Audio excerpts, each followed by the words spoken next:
So without more ado, let's start the official programme, and it's my great pleasure to welcome my colleague Phil Sykes from the University of Liverpool. Phil is the University Librarian at Liverpool and is an acknowledged leader on open access discussions here in the UK. So Phil, over to you. Thank you, Paul.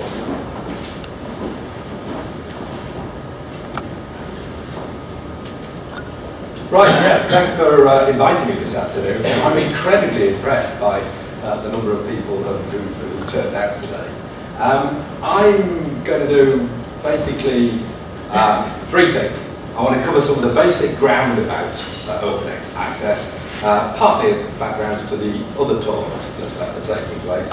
I want to look at the recent history of open access in the UK, because this is kind of one of those areas where your interpretation and your view of the history very much conditions what you think we should do next. And then I'm going to try and, at the end, take stock of the progress we made with open access in the UK and come to some conclusions about whether we deserve no cheers, one cheer, two cheers, or three cheers for our efforts so far. Let me start by just talking generally about what open access is. I'm sure by the fact that you're all here, you know that open access is basically about the fruits, making the fruits of your academic labours available free at the point of use, and it's obviously a response to deficiencies which have become more glaring in recent years in the subscription publishing model that we're all used to. A couple of problems. The first problem with the conventional model of publication is that obviously it puts your scholarly outputs behind paywalls, which means that they're only accessible to rich people or members of relatively rich institutions in prosperous countries. And that's quite strange in a way. I mean, you know, it's useful to sort of defamiliarise things from time to time and imagine what it would look like from the outside. The idea that, you know, these things are just behind paywalls, but you give them to publishers for free, and you have no particular sort of moral, professional, financial reason to want them to be hidden from anyone. The second problem, and this was quite important in the origins of the open access movement, I think, is to do with price. It is at the least very paradoxical that just at the point when the internet was making it really cheap to disseminate information, prices and profit margins for publishers were going through the roof. And we'll come back to publishers later on.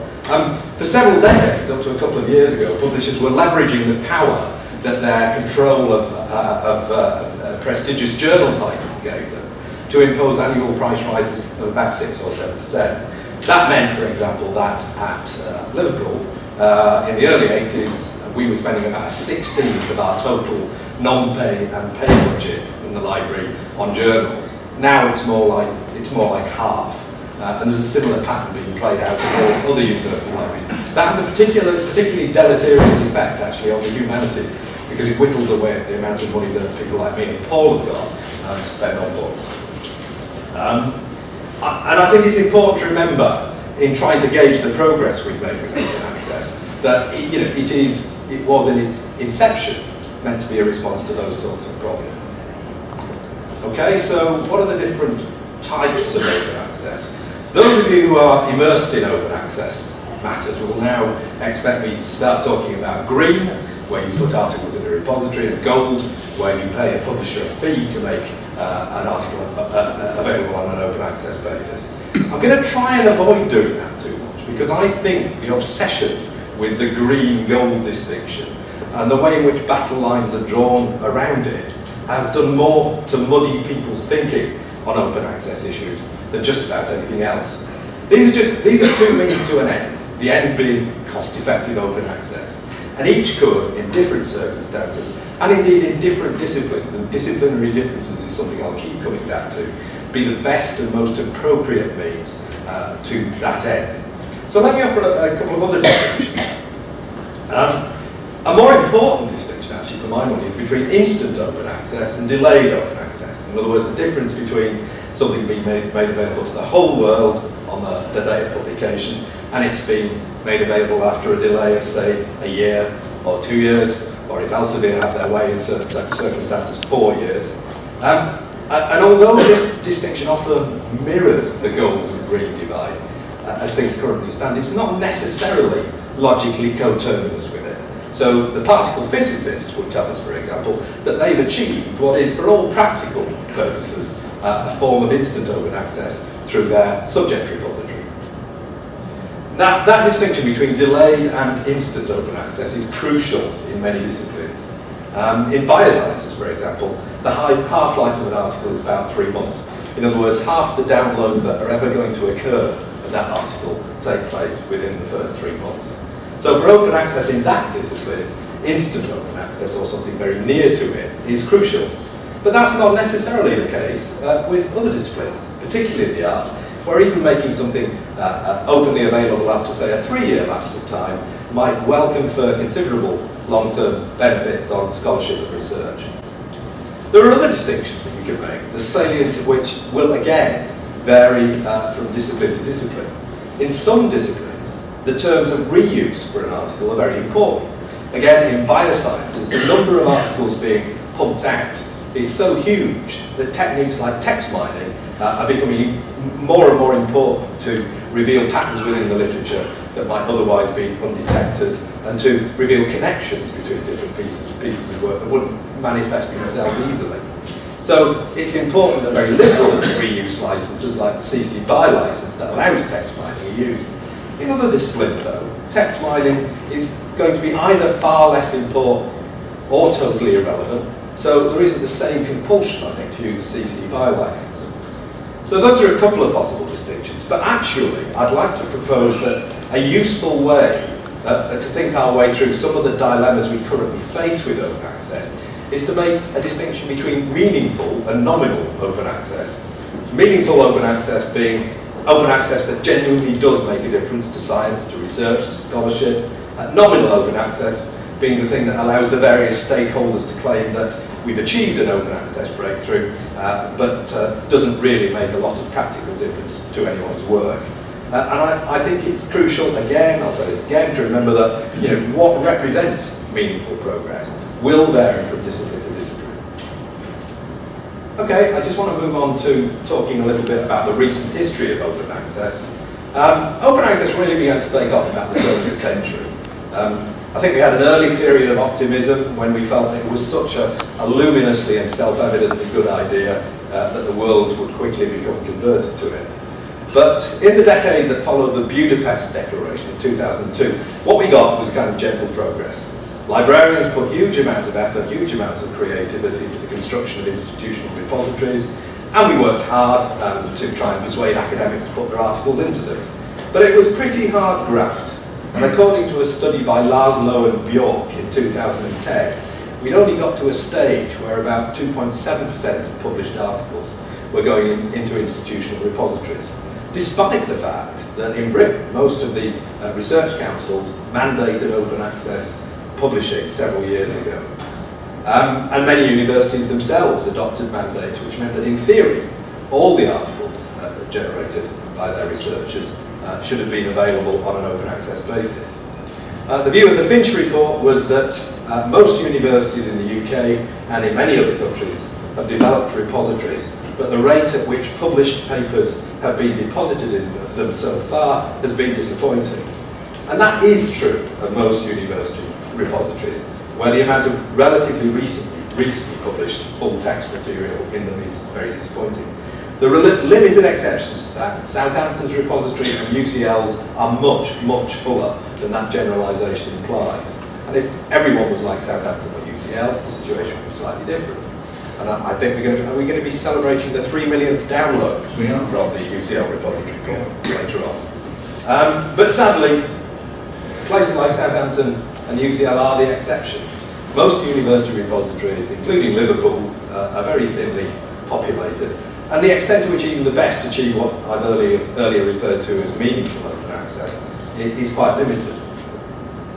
One of the things that inhibited the progress of open access in the UK is that, somewhat ironically I think, the previous Labour administration, or at least the departments and the senior figures in it that had the most influence on science policy, were quite hostile to open access. And had that continued, I think open access in the UK would have jogged along in a gently evolving kind of way, with librarians and a small minority of open access evangelists among the academic staff trying to push it forward, but perhaps without huge success. And with the Research Council's mandate still in place, but under-policed, under-enforced. But instead, to our surprise, there was a game-changing intervention from government. We got a Secretary of State in David Willits who initiated a sort of revolutionary period in UK open access.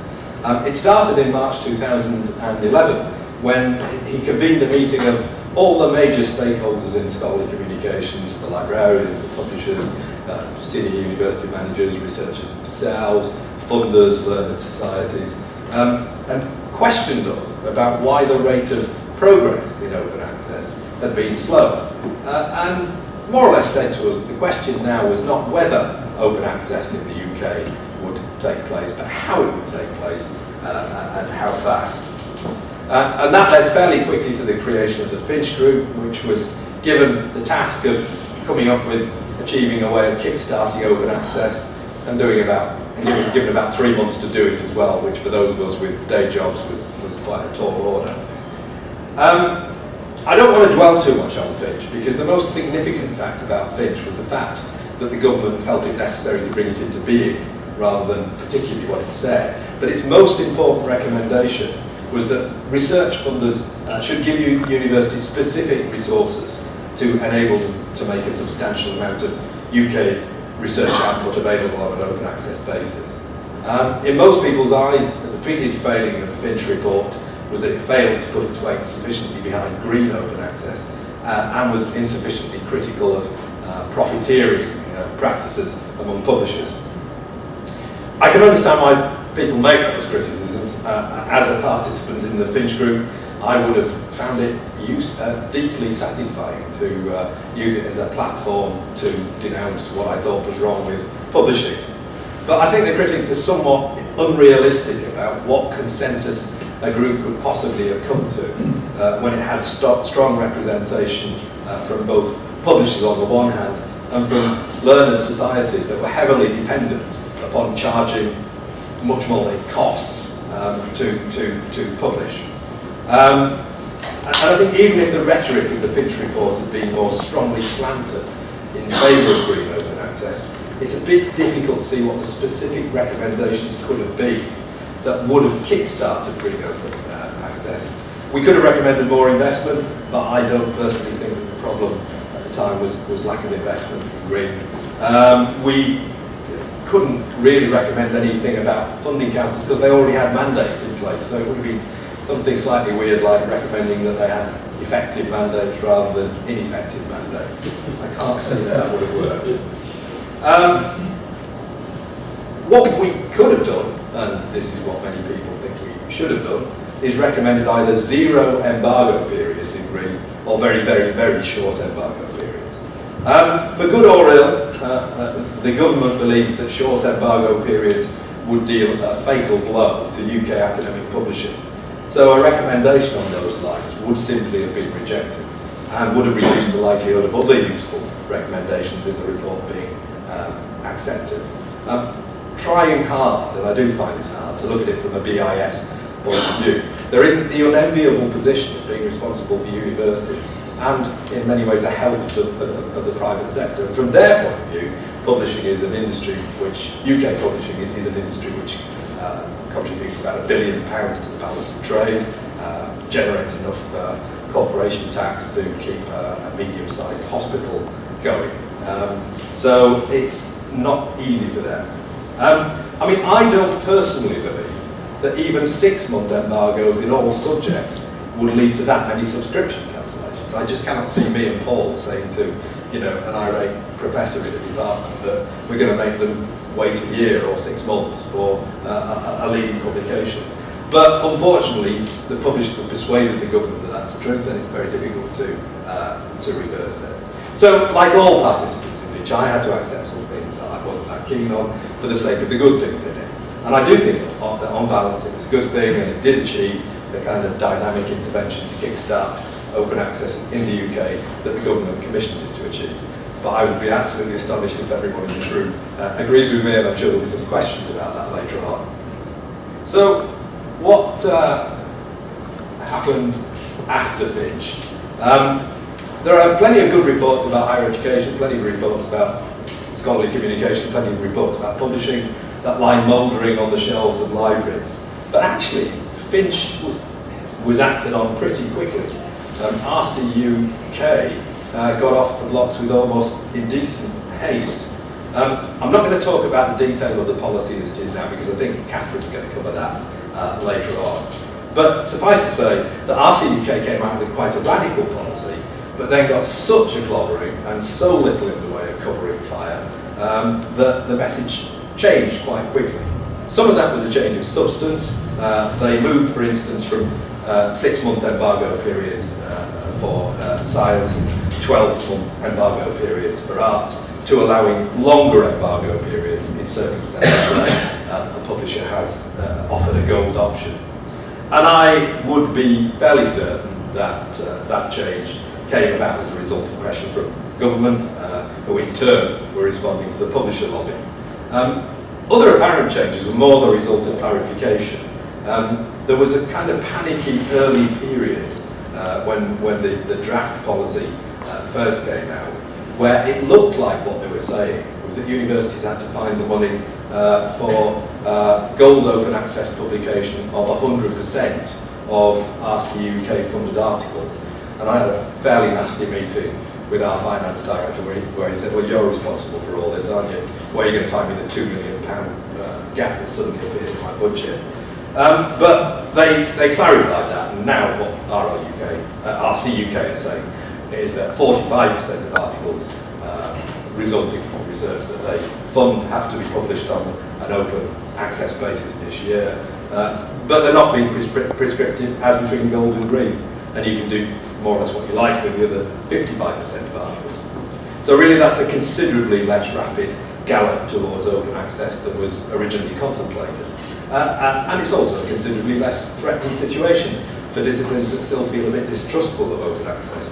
So I think that's a good thing. HEFCE have played their hand much more cannily. Not for them, the impetuous dash towards open access that characterised RCUK's approach. They watched what happened to RCUK and have taken an altogether more cautious and measured approach. So cautious, in fact, that their first step in February was to issue a consultation about the consultation. That's how desperate they were, not to get anyone upset. And they avoided the pro-gold rhetorical tone that I think prejudiced the reception of the Finch report and the RCUK proposal.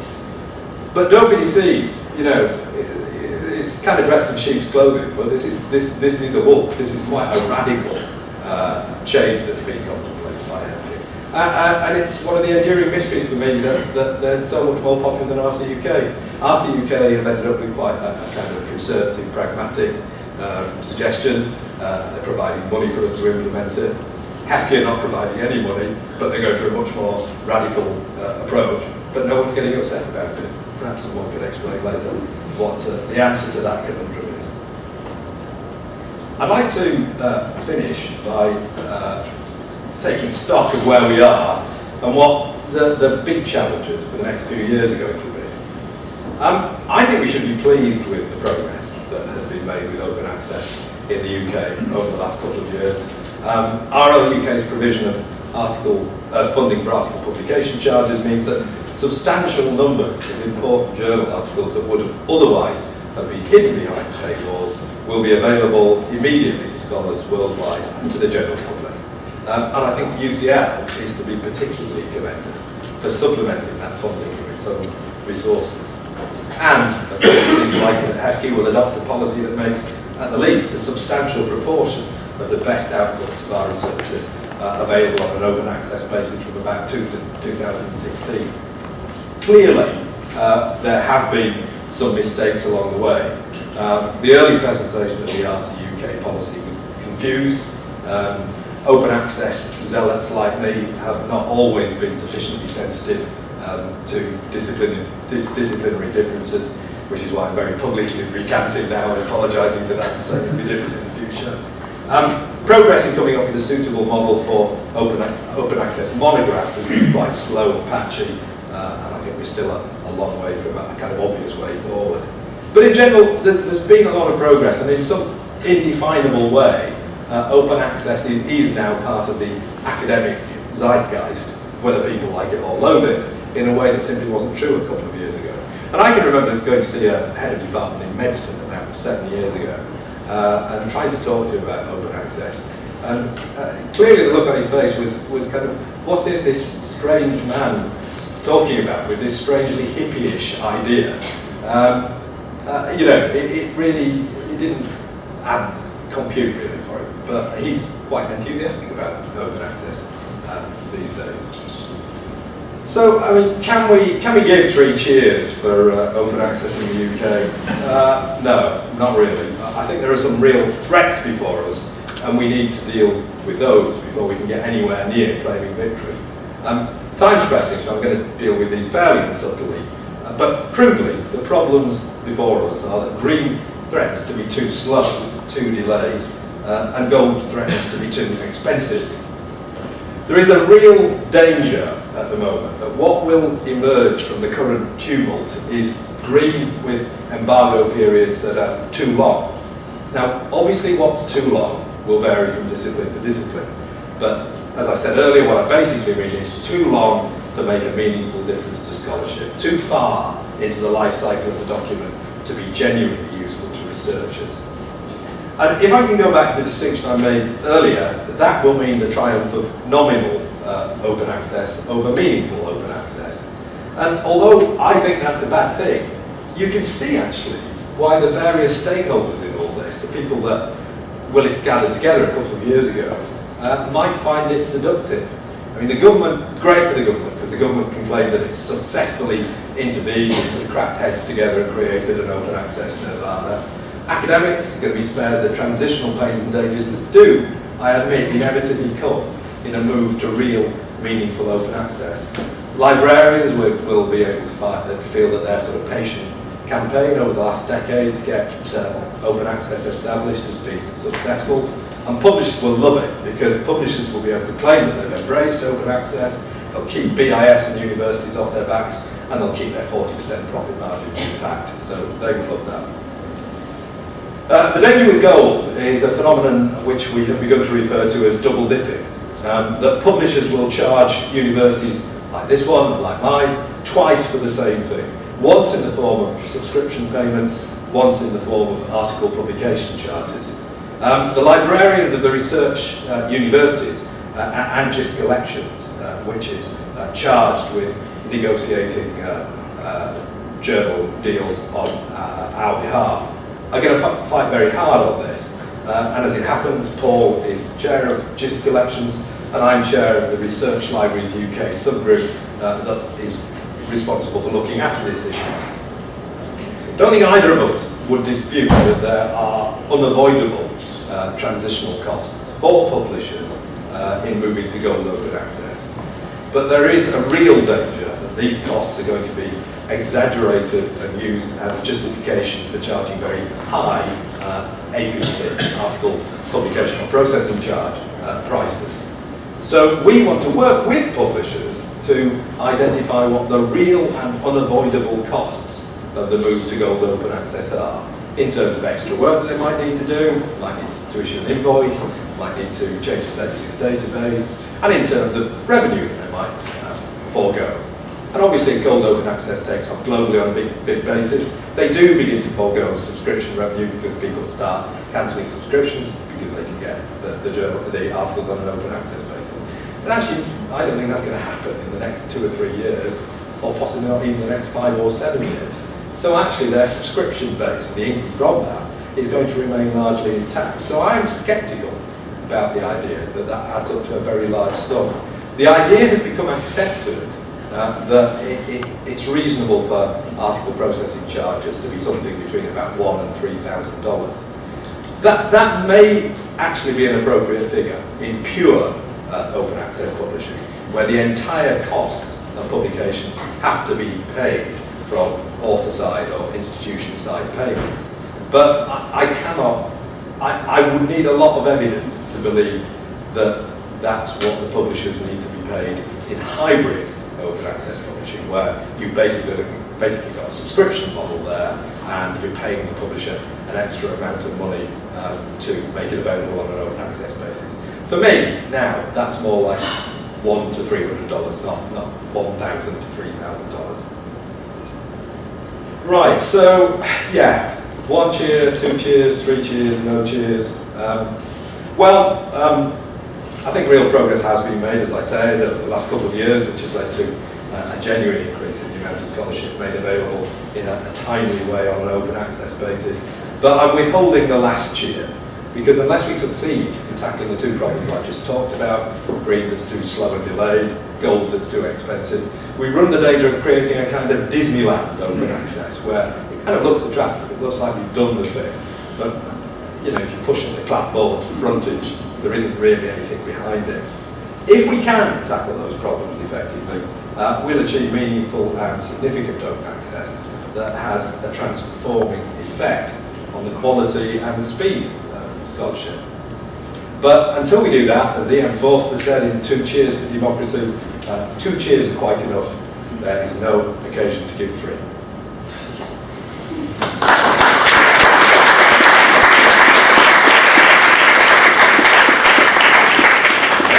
Thank you, Phil. We have time for 1 or 2 quick questions. Now I see a couple of hands here, so we have a roving microphone. If you could identify yourself and just then pose the question, Phil will be able to answer. Hello, it's quite clear we're being taken for a ride, and the university need to develop alternative means of publication. We already produce almost camera-ready copies, it will cost us next to nothing to put it on the web. It's just the number of, it's not really organised yet. And of course, we Harbour are trying to organise files from the archives, and we're quite right to be a lot better.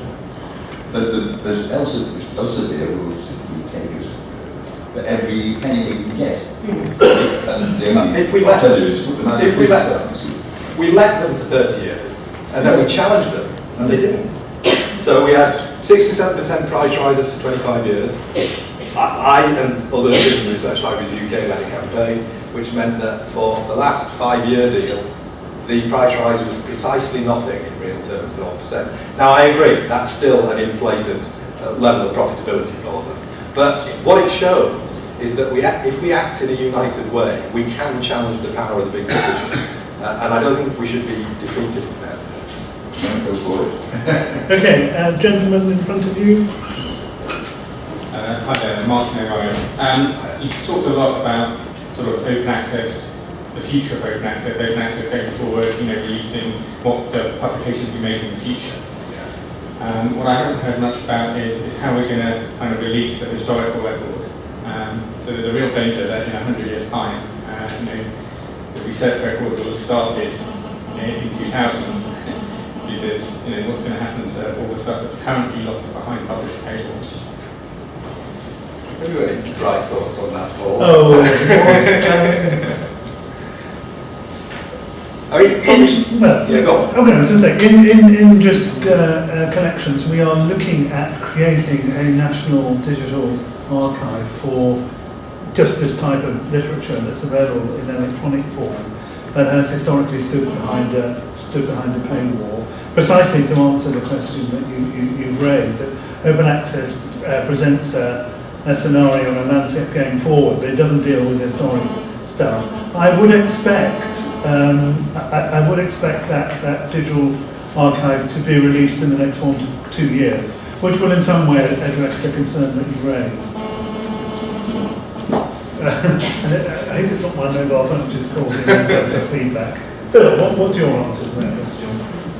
Well, I think there are a number of initiatives taking place at the moment to at least try and ensure that you know that those articles will be stored and you know retrievable somewhere.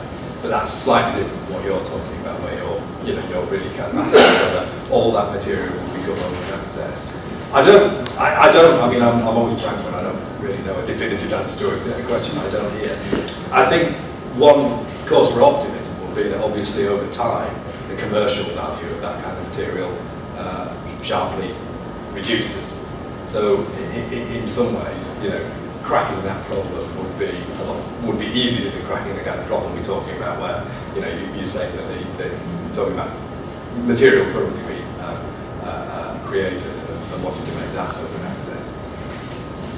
I mean, the commercial value of sort of landmark historical publications are the distribution solely with Elsevier or some other publisher is pretty high, right?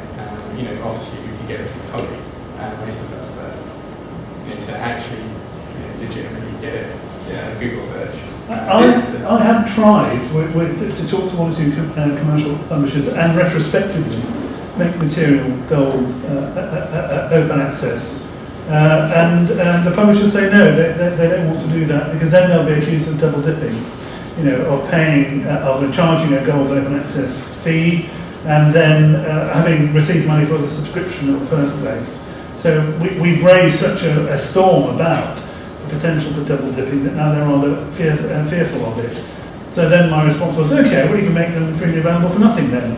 And that didn't go down very well, so we're in a bit of a logical impasse at the moment. I see some more hands, but I'm afraid, can I ask you to hold those for the general discussion at the end? Because